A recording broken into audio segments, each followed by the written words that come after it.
আসসালামু আলাইকুম। আজকে অনুষ্ঠিত নির্বাচন কমিশন সচিবালয়ের 13 থেকে 16 গ্রেডের নিয়োগ পরীক্ষার নৈর্ভিত্তিক পরীক্ষাটা হলো, তার গণিত অংশ সমাধানে হাজির হলাম। তো চলুন শুরু করি। শতকরা বার্ষিক কত মুনাফায় 3000 টাকায় 5 বছরের মুনাফা 1500 টাকা হবে? কত মুনাফায় মানে মুনাফার হার চাইছে, তো সূত্র ফলালে হয়ে যাবে। আবার এখান থেকেও হয়ে যায় 5 3 15 আর আছে 10% হবে আর কি উত্তরটা। আচ্ছা দেখাই, আর ইকুয়াল টু কি আই ইন্টু 100 ভাগ হচ্ছে কত পিএন।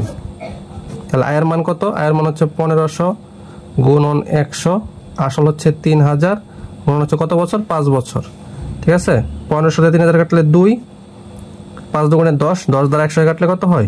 10। তাহলে উত্তর হবে কত? 10%। পিতা ও পুত্রের বয়সের অনুপাত কত? 10:3। পুত্রের বয়স 18 হলে পিতার বয়স কত? তাহলে পুত্রের বয়স কত? যেহেতু পিতা ও পুত্রের বয়স, তার মানে এটা হচ্ছে পিতার, এটা হচ্ছে পুত্রের। তাহলে পুত্রের বয়স 18, তাহলে কত গুণ বাড়ছে?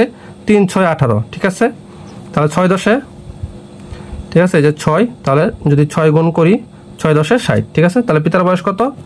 60। একটি আয়তকার ক্ষেত্রের দৈর্ঘ্য প্রস্থের 3 গুণ। দৈর্ঘ্য 48 মিটার হলে পরিসীমা কত? তাহলে দৈর্ঘ্য হচ্ছে কি প্রস্থের 3 গুণ, তাহলে প্রস্থ সমান কত? 48 ভাগ 3, মানে প্রস্থ হবে কত? 48-এর 3 ভাগের 1 ভাগ, তাহলে কত হয়? 16। তাহলে পরিসীমা নির্ণয় সূত্র হচ্ছে কি 2 ইন্টু দৈর্ঘ্য যোগ প্রস্থ। তাহলে 2 ইন্টু দৈর্ঘ্য যোগ প্রস্থ কত? 64, 64 দ্বিগুণে কত? 128। 44 a plus B equal to 7, a square plus B square equal to 25 হলে এ বি এর মান কত? আচ্ছা, এটা সূত্র দিয়ে করে দিই। হ্যাঁ, এখান থেকে দেখে বোঝা যাচ্ছে 4 আর 3 7, তাহলে 4 আর 3 3 4 গুণ করলে 12 হবে আর কি উত্তর। আচ্ছা, তাহলে A square plus B square equal to হচ্ছে কি A plus B whole square minus 2ab, A plus B whole square minus 2ab। তাহলে এটার মান হচ্ছে কত? 25, আর এটার মান হচ্ছে কত? এ প্লাস বি মান দেওয়া আছে কত? 27। ঠিক আছে, তাহলে 2 ইন্টু ab, তাহলে 25, আর এটা হচ্ছে কত? 49 মাইনাস হচ্ছে 2ab। তাহলে 2ab ইকুয়াল টু হচ্ছে 49 মাইনাস হচ্ছে 25, তাহলে ab ইকুয়াল টু হচ্ছে কত? 49 থেকে 25 থেকে 24, 24কে ভাগ করলে 2, তাহলে ab ইকুয়াল টু হচ্ছে 12। তাহলে আনসার হচ্ছে কত? 12। 9x square minus 9x plus 1কে উৎপাদকে বিশ্লেষণ করুন। তাহলে দেখেন 9 আর 4 গুণ হবে, 4 9 কত? 36। তাহলে 36 কেমনভাবে ভাগ করতে হবে বা ভাঙতে হবে যেন 9 থাকে। তাহলে কি মাইনাস 12x প্লাস হচ্ছে কত? 3x প্লাস হচ্ছে কত? 4। এই দেখেন 4 9 36, 3 12 36, 12 থেকে 9 3টা গেলে 9টা থাকে। ঠিক আছে, তাহলে এখান থেকে কি কমন যায়? 3x কমন যায়। তাহলে থাকে কত? 3x minus 4। আচ্ছা, এখানে ডাকটা আছে একটু ভুল হয়েছে, এটা -4, এই জন্য -4 আমি তো বলি 3x - 4 প্লাস এখান থেকে 1 কমন গেলে থাকে কত? 3x - 4।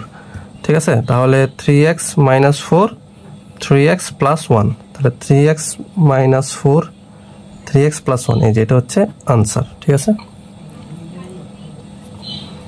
46 দুটি সংখ্যার যোগফল 60 বিয়োগফল 20 হলে সংখ্যা দুটি হবে 40 ও 20, 10 ও 50, 80 60, 35 ও 25। এখন দেখে বোঝা যাচ্ছে 40 আর 20 হবে, কারণ এই দুটো যোগফল একমাত্র 60, যোগফল আরও 60 আছে কিন্তু বিয়োগফল 20 নয়। 40 থেকে 20 গেলে 20 থাকে। দেখেন 50 থেকে 10 গেলে 40, এটা থেকে 20 হয় কিন্তু যোগফল হয়ে যায় কত?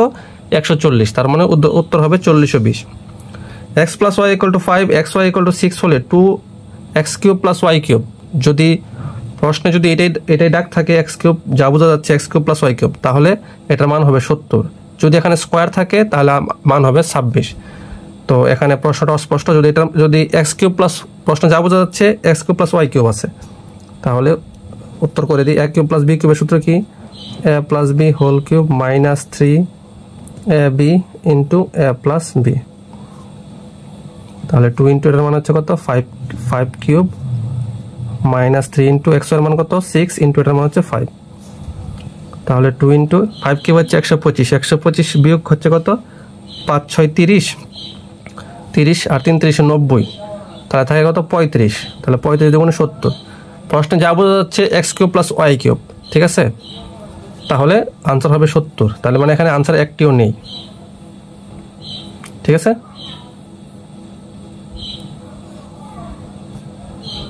অপশানে উত্তর নেই বা অপশান ভুল, হ্যাঁ অপশান উত্তর নেই আর কি। আচ্ছা, নিচের কোন ভগ্নাংশটি ক্ষুদ্রতম? এখানে আমরা ছোটোবেলা পড়েছি যদি সমহর বিশিষ্ট মানে যদি লব যদি সেম হয়, কোনো সংখ্যার লব যদি সেম হয়, যেটার ভগ্নাংশ ছোট সেটা বড় ভগ্নাংশ, মানে লব যদি সেম হয় তাহলে যে ভগ্নাংশের হর ছোট সেই ভগ্নাংশটি বড়। তো এখানে সবচেয়ে দেখেন 5 5 5 এটাই 5, কিন্তু এখানে সবচেয়ে বড় হর কোনটা 21, তার মানে এটা হবে সবচেয়ে ছোট। তাহলে এখানে একটা আছে 4/3, এটার সাথে যদি আর গুণন করি 3 4 5 20, 3 21 63, তারপর ওটা ছোট। ঠিক আছে। 49, একটি ত্রিভুজের একটি বাহু 7 সেমি, অপর বাহু 4 সেন্টিমিটার হলে তৃতীয় বাহু কত?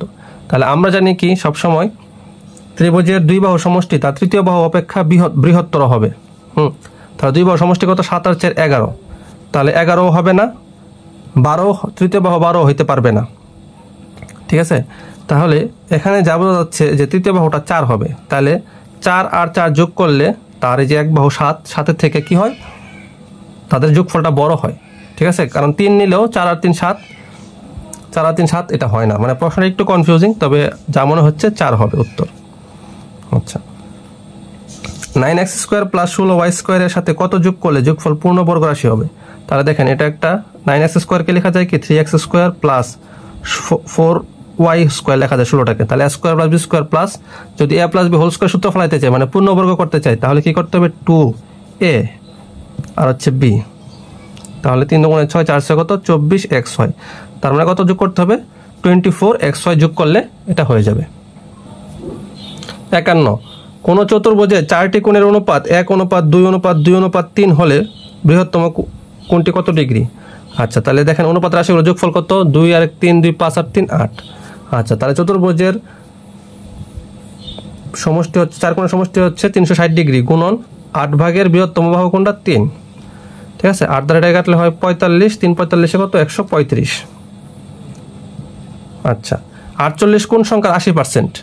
তার মানে কি 80% = কত 48, তাহলে 1% = কত 80 ভাগের 48, তাহলে 100% মানে পূর্ণ সংখ্যাটা 80 48 গুণন 100, তাহলে এই 0 কাটা 8 দিয়ে কাটতে 6 48, 6 10 60। ঠিক আছে, তাহলে 60 এর 80% হচ্ছে 48। 53, একটি চতুর্ভুজের 4টি বাহুর বিপরীত দুটি বাহু সমান্তরাল কিন্তু অসমান হলে তাকে কি বলে? ট্রাপেজিয়াম বলে। 54, কতজন বালকের মধ্যে 125টি আম ও 145টি লিচু সমান ভাগে ভাগ করে দেওয়া যাবে?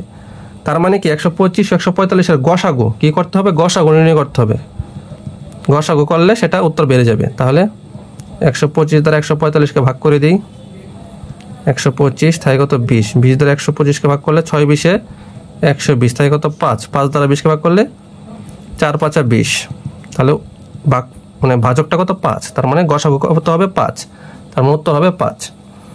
ঘড়িতে যখন 11টা বাজে তখন ঘন্টার কাঁটা ও মিনিটের কাঁটার মধ্যবর্তী কোণ কত ডিগ্রি? একটা ঘড়ি মানে 360 ডিগ্রি, এখানে হচ্ছে 12 আর এখানে হচ্ছে কত 11, তাহলে একটি ঘড়িতে বৃত্ত যেহেতু বৃত্তের মান হচ্ছে কত 360 ডিগ্রি, বৃত্তের সম্পূর্ণ কোণ কত 360 ডিগ্রি। আচ্ছা, বৃত্তের ডায়াল আছে কয়টা 12টা, মানে একটি ঘড়িতে ডায়াল আছে কয়টা 12টা, তাহলে 12 দ্বারা 360কে ভাগ করলে 30 ডিগ্রি, মানে ঘড়িতে 1 ঘন্টার জন্য 30 ডিগ্রি ব্যবধান হবে। তাহলে যদি 11টা বাজে তখন 30 ডিগ্রি ব্যবধান হবে। 56, x ও y এর মানের গড় 9 এবং z = 12 হলে x y z এর মানের গড় কত?